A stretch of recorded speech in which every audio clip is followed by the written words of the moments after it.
I never thought that a simple family drive could end up being the day I realized my son didn't love me.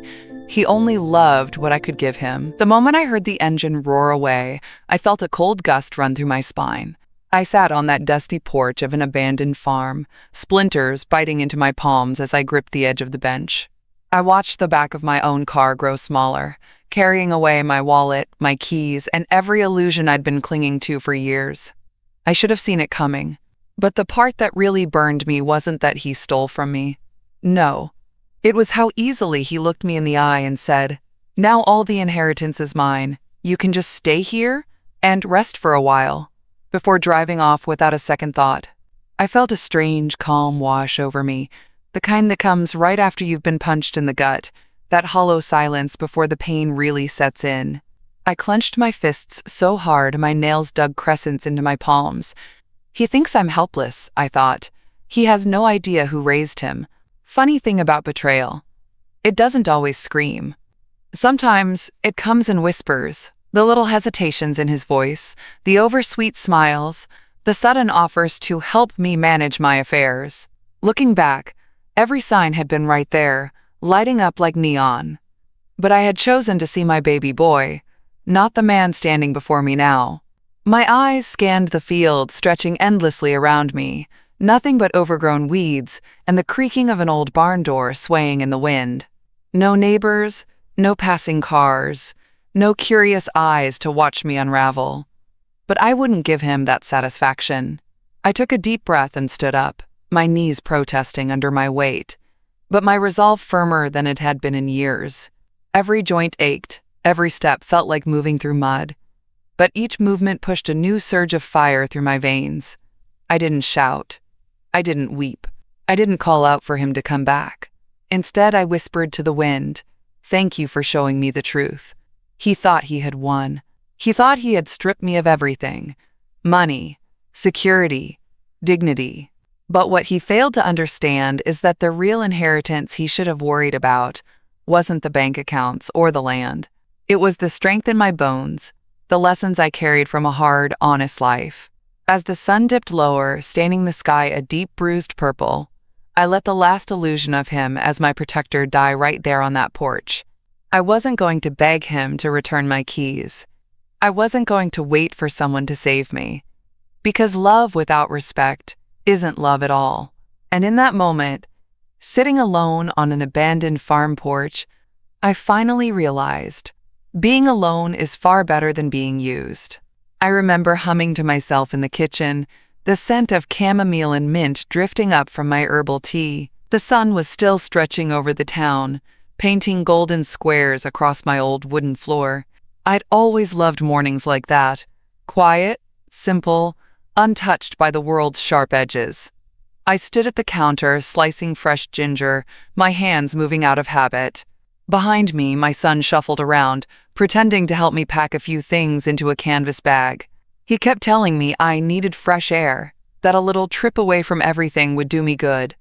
I should have known then. His voice was too soft, almost syrupy, like honey covering spoiled meat. After my husband passed, he'd sit across from me, leaning forward like he was about to share a secret. "Mom, you don't need to worry about a thing," he'd say, his voice low and silky. "I'll protect your assets, just like Dad would have wanted. You just focus on living a peaceful life." At the time, those words were like a balm. Fresh after losing my husband, my heart felt like a ship without an anchor, drifting wherever the grief took me. My son stepped in with all the right words, all the right gestures. I thought he was my lighthouse. But when I think back now, I see it clear as daylight, how his eyes would dart to the side when I asked about certain account statements, how he'd change the subject when I mentioned visiting the lawyer or updating the will. I remember the day he suggested I put him on my accounts, just in case. He said it so casually, like he was offering to pick up milk from the store. I was so exhausted from fighting insurance papers and funeral bills that I just nodded, too numb to question anything. He liked to sit with me late into the night, especially after a glass of whiskey or two. He'd lean back, his face softened by the amber glow, and tell me how he felt like the only man left to carry the family honor. I used to feel proud hearing that. Now, when I replay those nights in my mind, I see the gleam in his eyes. Not pride, not devotion, but calculation. There were small things, too. A slip of the tongue about transferring funds. A comment about selling the house before I'd even hinted at it. I brushed it all off, telling myself I was overthinking. After all, he was my son. The boy I nursed through fevered nights. The boy I taught to ride a bike. The boy who sobbed into my shoulder when he broke his arm. How could I believe he was capable of seeing me as nothing but a stepping stone? But that's the cruelest part of betrayal. It always hides behind familiar faces. I remember one night in particular.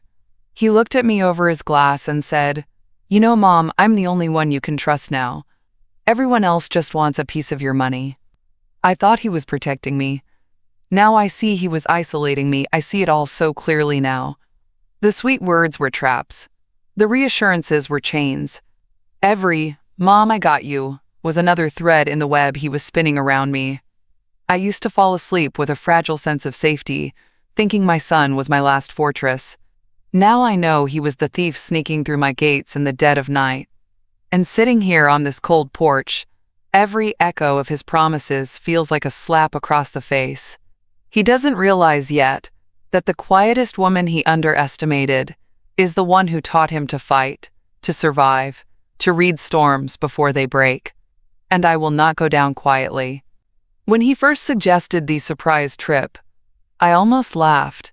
We were sitting at the kitchen table that morning, him drumming his fingers against the wood, smiling a little too wide. He said he had something special planned, something that would help me clear my mind and reset. He painted it like a healing retreat, a mother-son getaway after all those stressful years.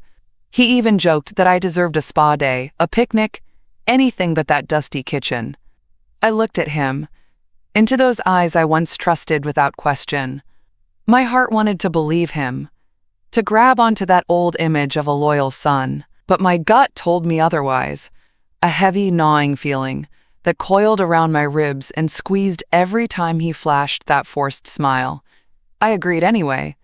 I wanted to see just how far he'd go. As we drove out of town, I watched the landmarks slip past. The church where I sang in the choir, the hardware store where my husband used to joke he'd spend his retirement, the tiny library I once took my boy to for story hour. Every building felt like a part of my ribs being snapped off, one by one. I kept my eyes forward, pretending to enjoy the ride. Meanwhile, he kept chattering on about new beginnings, about how I should let go of old attachments. He looked over at me, eyes shining with a manic sort of excitement. "It's peaceful out here, isn't it? You always liked the countryside," he said. I didn't answer. Instead, I focused on the way his fingers clenched the steering wheel, knuckles white. We passed rusted fences and empty barns. At one point, I saw an old swing set, broken and sagging, half swallowed by weeds. It felt like looking at a reflection of myself, abandoned, left to rot in plain sight. When he finally stopped, I felt the weight of his plan land on my shoulders like a wet, heavy blanket. He jumped out quickly, opening my door with exaggerated care. "Surprise," he announced, gesturing at the dilapidated farmhouse like he was revealing a five-star resort. I stepped out slowly, feet crunching on dry dirt. The air smelled like mold and old hay. He handed me a canvas bag, then yanked my wallet and keys from my purse with a speed that nearly knocked the breath out of me. Before I could speak, he grinned and said, "Now all the inheritance is mine." Just like that. No hesitation, no final sweet lie. Just the raw, ugly truth. The moment I stepped onto that creaking porch, I felt the wind slip through my cardigan like cold fingers tracing my spine. I listened to the sound of the car fading into nothing, and then silence. I looked around, taking in the farmhouse. Cracked windows like gaping mouths, weeds pushing through splintered floorboards, doors hanging on rusted hinges. It should have felt like a prison.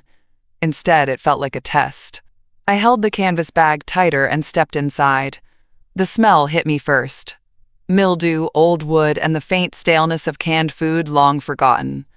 I walked carefully, every step echoing through the empty rooms. I paused at the first window, looking out at the overgrown fields, feeling my heartbeat steady itself. He thinks I'll break down and beg, I thought. But I didn't feel fear. I felt an old, familiar resolve. I pushed open what used to be the kitchen door. Cabinet doors hung crookedly, some missing altogether. A broken ceramic mug lay on the counter, half buried in dust and mouse droppings. Then I saw it. A small stack of dusty canned goods shoved into a corner. Bottled water lined up like soldiers on a shelf. So he had planned for me to stay here a while. Long enough for him to move the pieces he needed to claim everything. Long enough to make sure I was too weak, or too lost, to fight back. I stood there in that ruined kitchen and felt the years of quiet obedience peel off me like old paint. The years of smiling politely, agreeing to let him handle it, believing that love could cover up disrespect.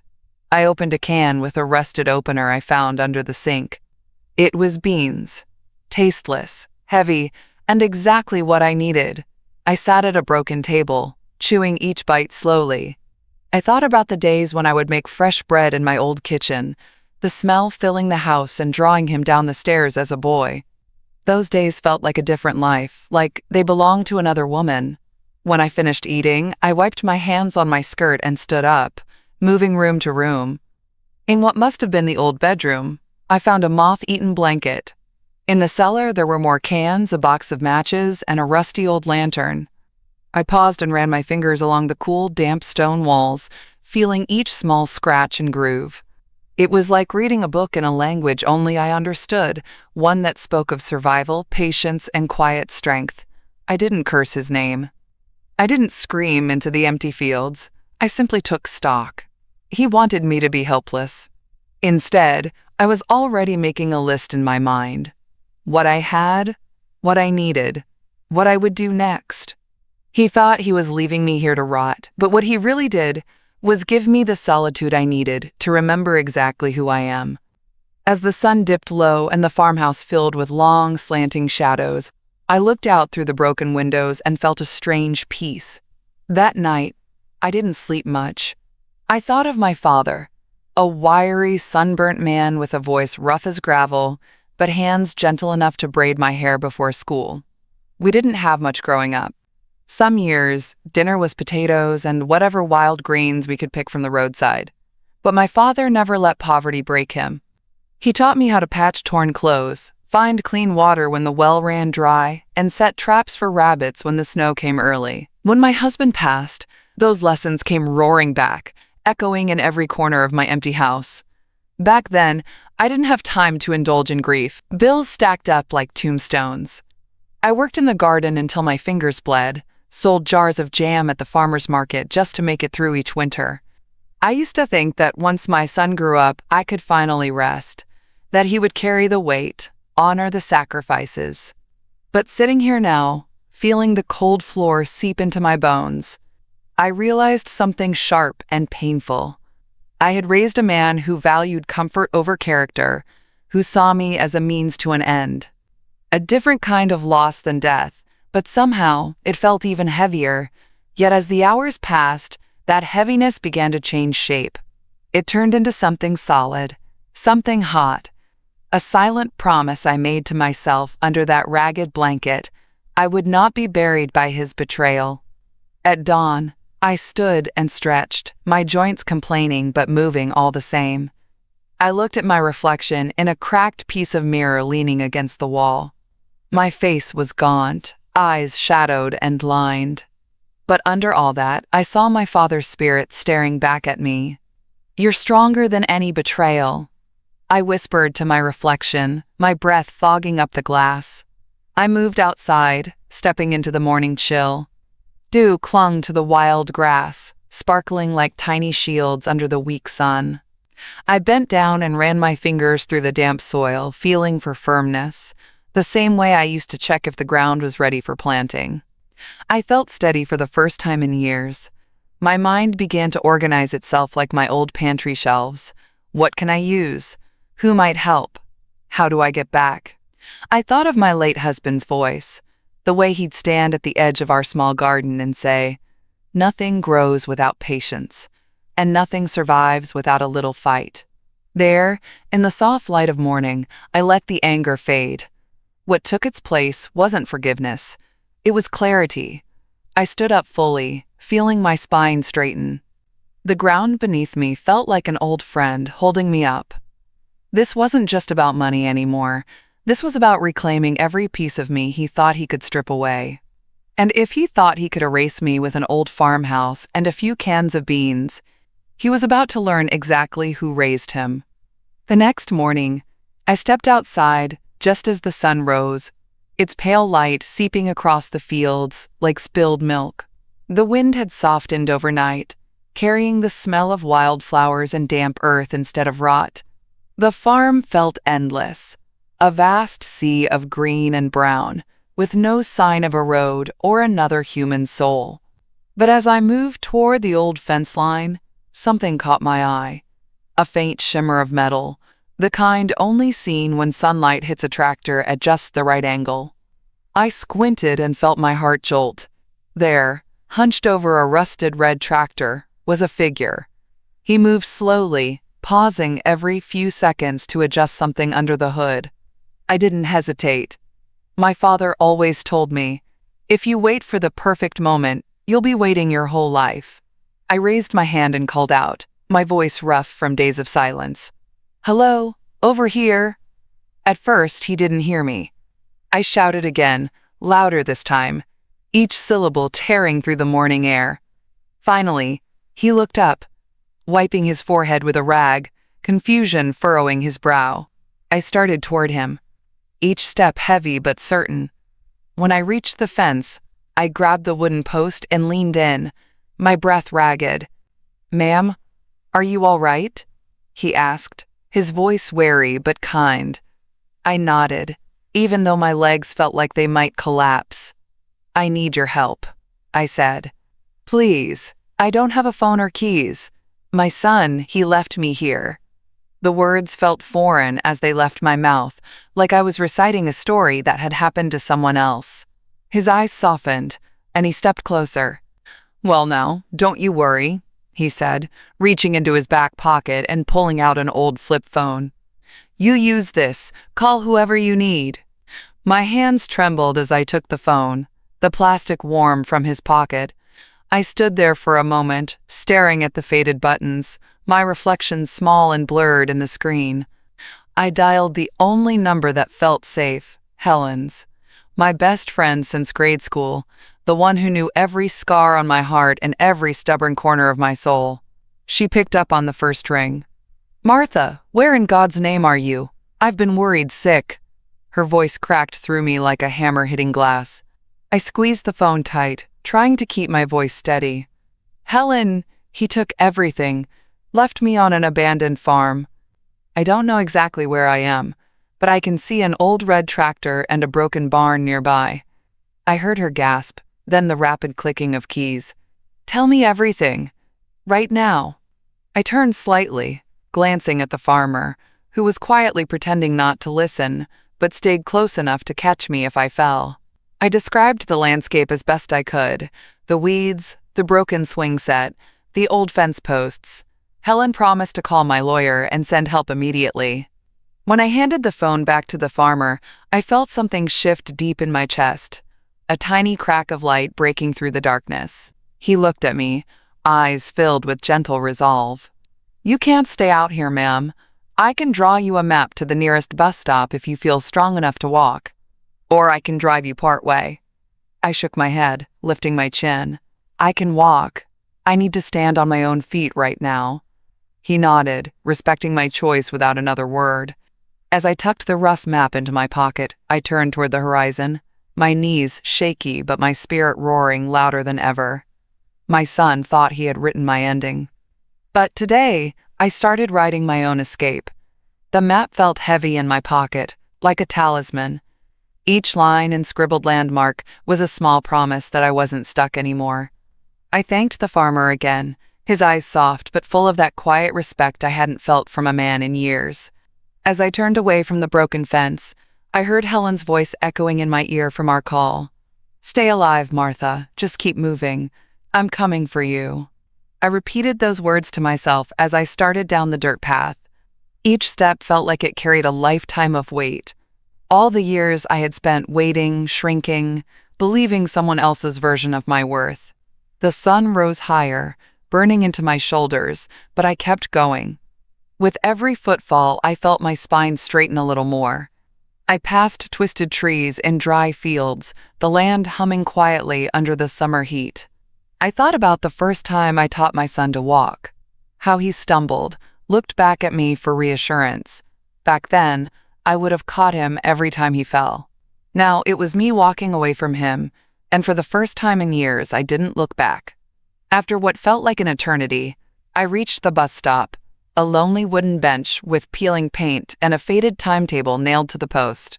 My legs gave out and I sank down, breathing hard, sweat dripping into my eyes. I looked around, hoping for another person, a sign of life, and there she was. A young woman, probably waiting for the next bus to town, headphones on, and eyes locked on her phone. I cleared my throat and called out softly, "Excuse me, can I borrow your phone? Just one last call." She jumped, startled, then looked at me properly. Saw the dirt on my clothes, the smudges on my face. She hesitated for a second, but then handed it over without a word. I dialed Helen again. She picked up so fast it felt like she'd been sitting with the phone pressed to her chest the whole time. "Martha, are you okay? Where are you?" I swallowed the lump in my throat. "I made it to the bus stop.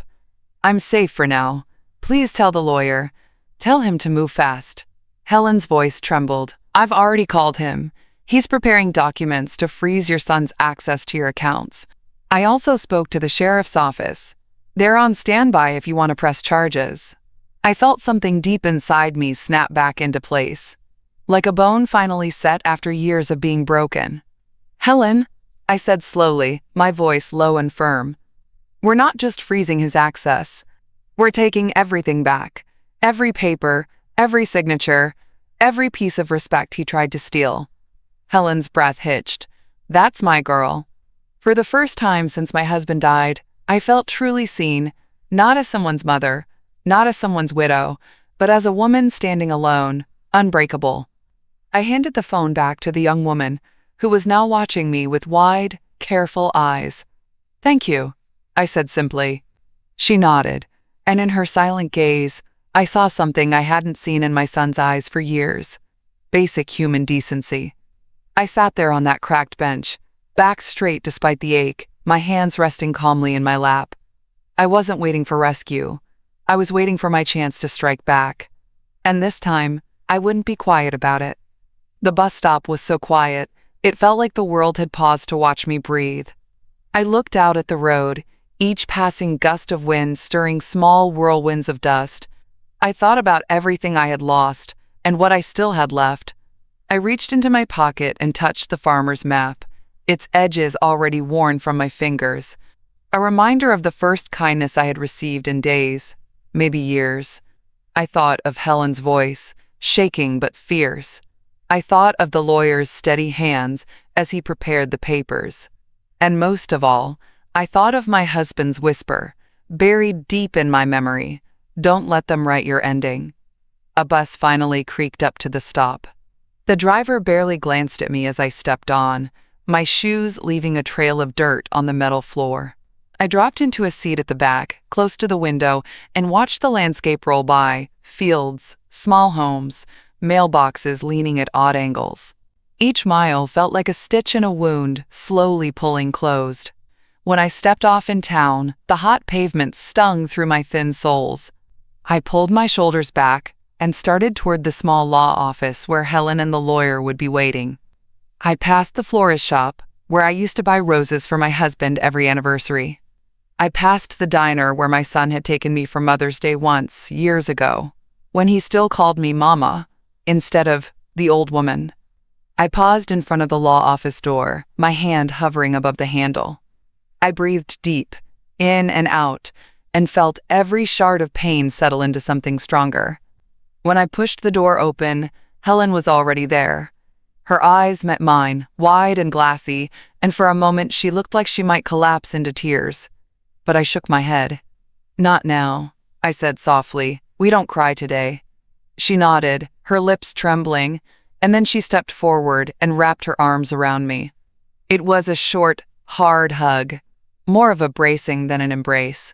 The lawyer stood up behind the desk, a stack of documents already waiting. "Martha," he said, his voice firm and respectful, "we've prepared to freeze all accounts under your name. We also have the paperwork to revoke his power of attorney and initiate fraud claims." I felt a surge of heat spread through my chest. "And the house?" I asked. "We'll put a temporary restraining order to keep him off the property until we sort everything out legally," he replied. I nodded slowly, each word a small stone in the foundation I was building under my feet. I closed my eyes for a moment and imagined my son's face when he realized I was not just alive, but stronger than he ever expected. The mother he tried to erase had returned with the full force of the law and the weight of her own unbreakable will. I opened my eyes and met Helen's steady gaze. "This is my line in the sand," I said. "From today forward, no one takes from me what I've built. No one." She squeezed my hand so tightly it hurt, but I didn't pull away. I turned back to the lawyer and signed each document with a clear, strong hand. With each signature, I felt the old version of myself, the quiet, accommodating mother, crumble and fall away like ashes. When I finished, I put the pen down and let out a breath that felt like it had been trapped inside me for decades. I wasn't just taking my assets back. I was taking back every piece of my dignity he thought he could buy, sell, or discard. And I promised myself, right there, in that small, sunlit office, I would never again let anyone decide my worth. When I stepped back onto the street, the sunlight felt different on my skin, sharper, almost electric. Helen followed me out, clutching her purse like it was a life vest. "Are you sure you're okay to go alone?" she asked, her voice tight. I turned to her and let a slow smile stretch across my face. I wasn't okay for a long time. Now, I'm more than okay. I'm ready. She opened her mouth to argue, but I shook my head gently. "Helen, you saved me. But I have to finish this next part by myself." She nodded, her lips pressing together like she was holding in a flood of words. I pulled my cardigan tighter around my shoulders and started down the sidewalk. With each step, I felt the earth under me like a heartbeat, a quiet echo reminding me that I was alive, not just surviving, but finally, living on my own terms. I walked past the town square, past the church where I'd once prayed for my son's happiness, past the park bench where I used to watch him play as a boy. All those places that used to hold warmth now felt like fading photographs, reminders of who I thought he was. I stopped at a small convenience store to buy a bottle of water. The young cashier looked at me with a hint of curiosity, probably wondering about the dirt still clinging to my shoes and the dried sweat on my forehead. I handed him a bill and met his gaze calmly. "Keep the change," I said, savoring the small act of choice, the simple power of deciding what to give and what to keep. Out on the street, I saw a woman waiting at the bus stop, the same woman who had lent me her phone earlier. Our eyes met, and she gave me a cautious smile. I walked up to her, lifting my chin. "Thank you for earlier," I said. "I needed that kindness more than you know." She opened her mouth, then closed it again, her eyes softening. "You look different today," she finally said. I almost laughed, a real sharp laugh that bubbled up from somewhere deep. "I am," I replied. I asked to borrow her phone once more, and she handed it to me without hesitation this time. I dialed Helen's number again. When she answered, her voice rushed out in a flood. "Martha, are you all right? Where are you?" I closed my eyes, feeling the sun on my face. "I just wanted to hear your voice one more time before I do this," I said. "I'm about to take my life back, completely." Helen fell silent. I imagined her standing by her kitchen window, wringing her dish towel, her heart pounding. "Be careful," she finally whispered. "I will," I promised. I handed the phone back to the woman, who gave me a quiet nod of respect. Then I sat down on the bus stop bench, legs crossed, hands steady in my lap. A different kind of waiting now, Not the desperate waiting of a woman abandoned on a porch, but the steady, purposeful waiting of someone about to reclaim what was stolen. While I sat there, I imagined my son in his comfortable house, sipping his morning coffee, completely unaware that his world was about to split open. I walked the last few blocks to my son's house, my feet steady, each step echoing in my bones. I didn't feel fear. Not anymore. When I reached the front yard, I stood for a moment, taking in the scene, the perfectly trimmed hedges I had once paid for, the welcome mat I had bought as a housewarming gift years ago. I slipped on gardening gloves to avoid leaving prints. Old habits die hard. I knew where he kept the spare key, under the third potted plant by the porch, a trick he thought only he and his wife knew. I had watched him place it there once, his hands fumbling like a boy sneaking a cookie from the jar. I unlocked the door as quietly as a breeze and stepped inside. The smell hit me first. That sharp scent of expensive candles, the ones he claimed were too classy for my old farmhouse. The house felt foreign, sterile, like a stage set. My heart didn't ache. It hardened. I moved quickly, knowing exactly what I came for. I went straight to his study, the room he always kept locked when I visited. I knew the passcode, of course. His birthday, the one I spent 36 hours in labor to bring him into this world. I had earned every digit of that code. Inside, I found it all. The hidden cash in the bottom drawer, the documents he thought he had buried deep, copies of forged signatures, fake account statements, papers ready to prove I had willingly handed over my assets. I gathered it all, tucking them into my canvas bag, the same one he'd handed me when he abandoned me at the farmhouse. When I finished, I stood in the middle of the room for a long moment, letting the silence wrap around me. Then, I walked to his bedroom. He wasn't there, out late, probably savoring his supposed victory. I stepped to his bedside table and pulled out the single rose I had tucked inside my cardigan earlier. I left the house as silently as I entered, locking the door behind me and replacing the key under the flower pot. When I stepped back onto the street, the night air felt different, crisp, biting, alive. I pulled in a deep breath, each lungful tasting like freedom. I didn't run. I didn't hide. I walked with the slow, purposeful stride of a woman who had nothing left to lose and everything to reclaim. With each step, I thought about the rose on his pillow, the way it would greet him in the dark, blooming like the truth he had tried so desperately to bury. Tonight, I didn't just take back my documents or my money. I took back every piece of myself he thought he had erased. The next morning, I woke before the sun. I sat by the window in Helen's guest room, watching the world soften from gray to gold. I thought about what waited for me today. The final step. The day I would stop being the quiet, forgotten mother in the corner and become the woman who stood up for herself, no matter who it hurt. Helen drove me to the courthouse, her hands gripping the wheel so tight I thought the plastic might crack. She kept glancing at me, her eyes brimming with unshed tears, but I stayed silent, staring ahead. When we arrived, the courthouse steps loomed in front of me like a mountain I had spent my whole life preparing to climb.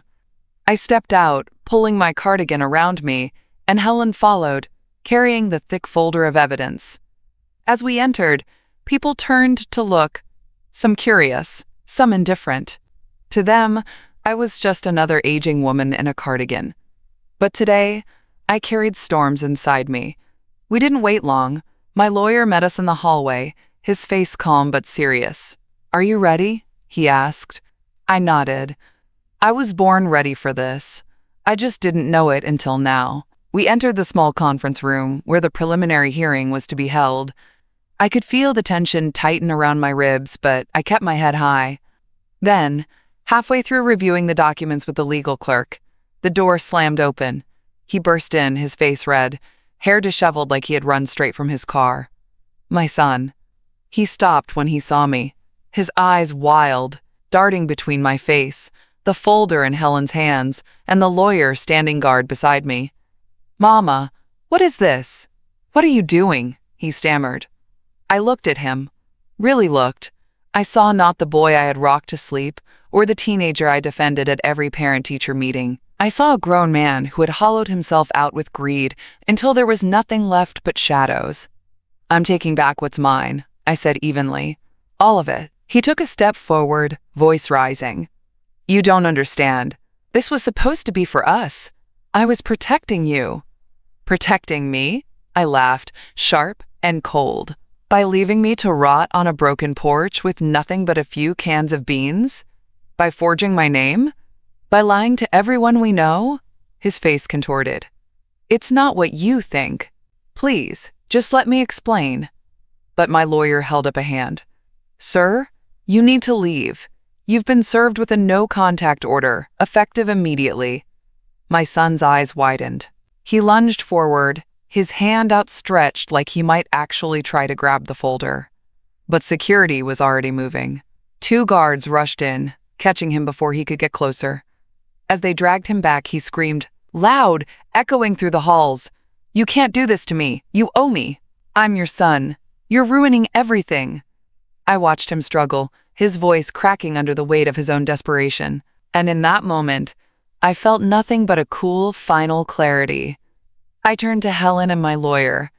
"Let's finish this," I said. As the guards pulled my son from the room, I looked at him one last time, not with hatred, not with love, but with the same quiet pity I'd offer a stranger who had chosen a dark path and refused to turn back. He had chosen greed. I had chosen myself. And for the first time in my life, that choice felt exactly right. After they dragged him out, the room fell into a heavy, humming silence. I sat back down, my hands flat on the table. Helen slid the folder closer to the lawyer, her fingers shaking slightly as she pushed it forward. The lawyer looked up at me. "We're ready to finalize the revocation and secure full control of your assets. Once this is done, he will have no legal claim left." I nodded, my chest rising and falling in slow, deep waves. Before we could sign, the door burst open again. This time slower, cautious. My son's wife stood there, her eyes rimmed red, her lips trembling. "Please, let me talk to you," she said. I turned my head, studying her face. The same woman who had once called me old-fashioned, who laughed behind my back about my useless gardening hobbies. Now she stood in the doorway like a child who had lost her way home. "You have 5 minutes," I said, my voice cold enough to frost the walls. She stepped forward, her hands twisting at her sides. "He made mistakes. We all did. But this, all this, it's too far. You're tearing the family apart." I laughed, a bitter, hollow sound that echoed around us. "Family? You mean the same family that left me on a rotting porch to starve? The same family that forged my name and plotted to steal my home while telling me it was for my own good?" Her face crumpled. "We didn't know he'd take it that far. We thought you were fragile. We thought you needed him." I leaned forward, my voice low and sharp. "I never needed him. I needed respect.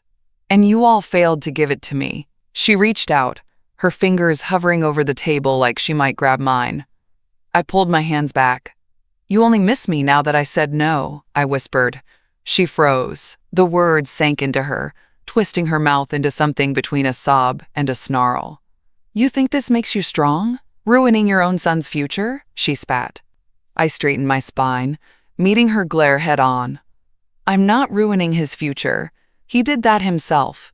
And you helped him every step of the way." She stumbled backward, her shoulders collapsing under the truth she'd been avoiding for years. Helen finally spoke, her voice steady. "She gave everything, and he chose to take it all and then some. This is not a punishment. This is survival." My son's wife turned and fled the room, her footsteps echoing down the corridor. I watched her go without blinking. The lawyer cleared his throat softly. "Are you ready to sign now, Mrs. Lane?" I reached for the pen. My fingers didn't shake this time. I pressed it to the paper and signed, each letter a quiet, deliberate act of reclamation. When I finished, I set the pen down and exhaled. It wasn't just ink on paper. It was my soul stepping back into my own body after decades of being borrowed and bartered away. I looked up at Helen, She smiled, her eyes shining with tears she didn't bother to hide anymore. "It's done," I said. She reached across the table, taking my hand and squeezing it with a fierceness that matched the new fire in my bones. My son's wife would tell herself stories about that day, that I was cruel, heartless, vengeful. Let her. Because finally, I was the author of my own story. And I was just getting started. The day they brought my son into the final hearing, the courthouse was humming like a live wire. I stood just inside the entryway, Helen at my side, my lawyer reviewing the final statements. We were ready. When they escorted him in, he looked nothing like the towering man who had declared my inheritance his. He looked smaller somehow, like a boy caught in a storm he thought he could control. Our eyes met across the room. He tried to speak first, his mouth opening and closing like a fish gasping for air. I stepped forward before he could sputter out another excuse. "Every lie," I began, my voice echoing off the marble walls. "Every forged document, every late-night whisper about protecting me. I remember them all." He flinched, his hands curling into fists. I kept going, my words sharp and unrelenting. "You called me fragile, called me a burden, told me I was in the way. But look at me now, standing, strong, and you're the one being dragged in by guards." His face turned red, veins bulging at his neck. "You don't understand. You're ruining everything. I was going to fix it all." "Fix it?" I laughed, cold and hollow. "You think betrayal is something you patch over like a leaky faucet? You think love is something you can pawn when times get hard? You never wanted to fix anything. You wanted to own me." The courtroom was silent except for the tremor in his breathing. "You told everyone I was weak," I continued, "that I couldn't handle my own affairs. But the truth is, you were terrified of me waking up, terrified of me remembering that I built this life long before you ever learned to walk." He lunged forward suddenly, spitting words like venom. "You owe me. You wouldn't have had any of this without me. You're nothing without your family." Two security officers grabbed his arms before he could close the space between us. He thrashed, his voice cracking. I took one slow, deliberate step closer. "I am not yours to own. I was never your servant, your bank, or your safety net. I gave you everything because I thought love meant sacrifice. But what is love without respect?" His screams turned into sobs, his body going limp between the guards. I turned away, looking at the judge, the clerks, every witness in the room. "He doesn't get to define me anymore," I said clearly, my voice steady. "Not today. Not ever again." The judge nodded, her eyes thoughtful, then signaled to the guards to remove him from the room. His sobs echoed down the hall as he disappeared from view. When the doors finally shut, I felt my shoulders drop, the tension bleeding out of my bones like poison finally drawn from a wound. Helen squeezed my arm, her eyes shining with pride.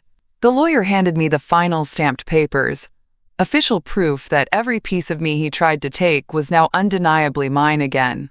As I stepped outside into the bright afternoon sun, I felt the warmth soak into my skin. It felt new, clean, like a second birth. I thought of all the years I held my tongue, all the times I bent myself into shapes to keep the peace. Not anymore.